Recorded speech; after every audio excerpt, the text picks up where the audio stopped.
안녕하십니까. 아메리츠 파이낸셜 수석부사장 이용돈입니다.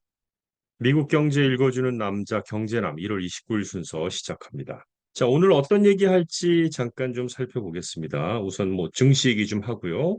그리고 아마존이 독점 규제 때문에 아이로봇 인수를 포기한 뉴스가 또 있고요.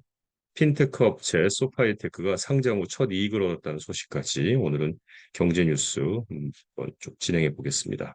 자, 우선 뉴욕 증시부터 잠깐 살펴보면요.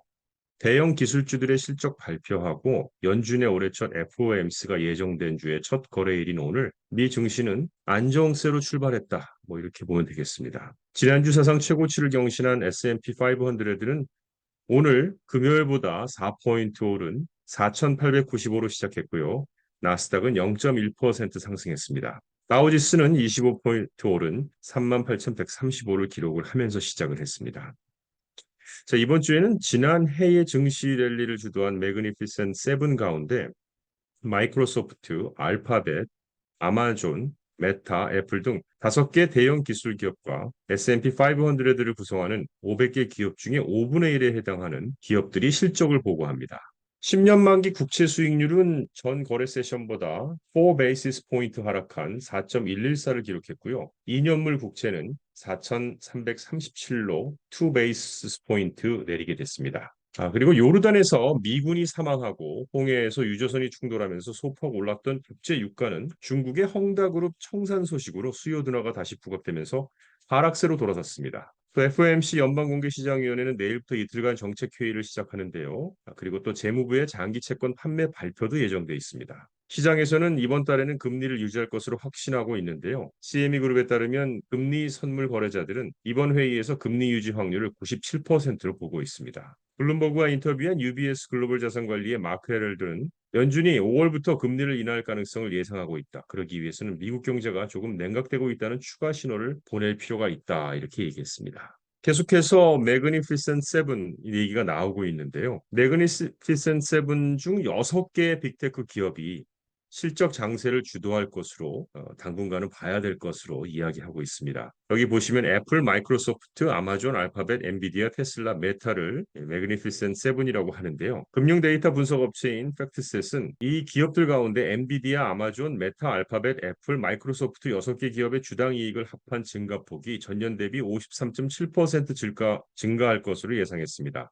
이들 기업 각각으로도 4분기 전체 S&P 500 기업의 주당 이익 증가상이 6위를 차지할 것으로 추정했습니다. 팩트셋의 선임 기업인 분석가인 존 버터스는 보고서에서 매그니피센트 세븐의 경우 회사별로 차이는 있지만 전체적으로 작년보다 더 높은 평가를 받고 있다고 얘기하고 있습니다. 자, 근데 다시 얘기를 하면요. 이 7개 기업을 제외하면 뭐 지금은 6개겠지만 상대적으로 S&P 500 내 다른 기업의 이익이 부진하다라는 얘기가 되겠죠. 이 분석가는 6개 회사를 제외한 S&P 500의 나머지 494개 회사의 주당 이익 합산치가 2023년 4분기에 마이너스 10.5%, 즉 전년 동기 대비 10.5% 감소할 것으로 추산했습니다. 이번 주에 5개 대형 기술 기업의 실적이 발표되면서 지난해 주식시장의 상승의 원동력이었던 AI 수요가 재부각될 수 있고요. 매그니피센트 세븐의 경우 지난해 평균 111%의 상승을 기록했습니다. 시장은 또 대형 기술 기업에 대한 규제와 기업의 기술 예상 둔화는 우려하고 있지만 클라우드 서비스와 디지털 광고, 전자상거래 수요에 기대를 걸고 있습니다. 일부 분석가들은 그러나 연준이 금리를 인하하면 부채 문제가 있는 중소기업들이 덜 압박을 받을 수 있어 S&P 500의 다른 부분에서도 상승 여력은 여전히 존재한다고 지적했습니다.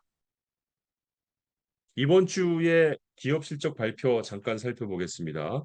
화요일입니다.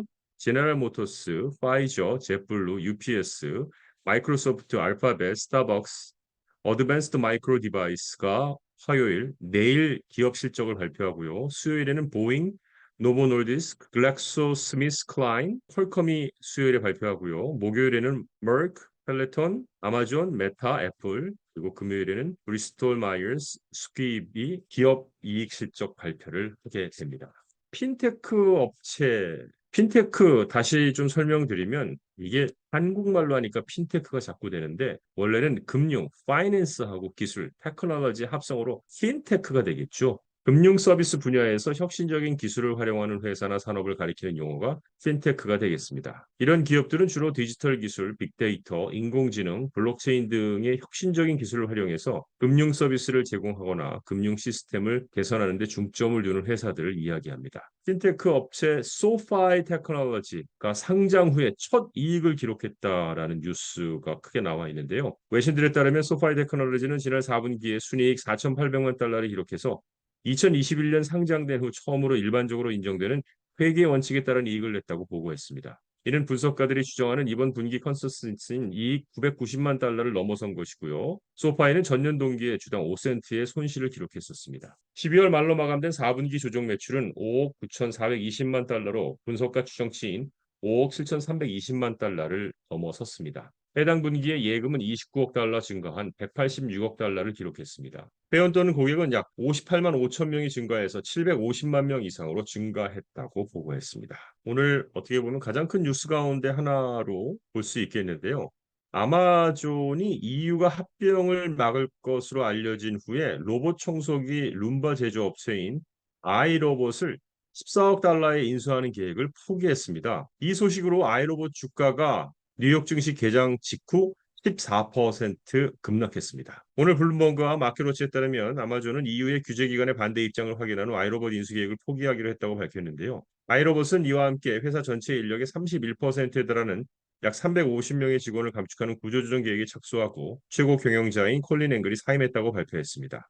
이 아이로봇 회사는 4분기에 2억 6,500만 달러에서 2억 8,500만 달러의 손실을 예상하고 있고요. 매출은 전년 동기 대비 25% 감소한 8억 9,100만 달러에 이를 것으로 예상하고 있습니다. EU 위원회는 앞서 아마존이 자사 플랫폼에서 다른 로봇 진공청소기의 노출 순위를 낮추고 아마존의 선택 또는 알렉사와의 호환 가능과 같은 라벨로 자사 제품 판매를 유리하게 함으로써 다른 로봇 진공청소기와의 경쟁을 저해할 가능성이 있다고 경고를 했습니다. 아마존과 아이로봇은 수년간 긴밀한 파트너 관계를 유지해 왔는데요. 아마존은 아이로봇 매출의 거의 4분의 1을 차지하기도 했습니다만 인수는 포기한다는 뉴스가 나오고 말았습니다. 이상 경제 읽어주는 남자를 마칩니다. 고맙습니다.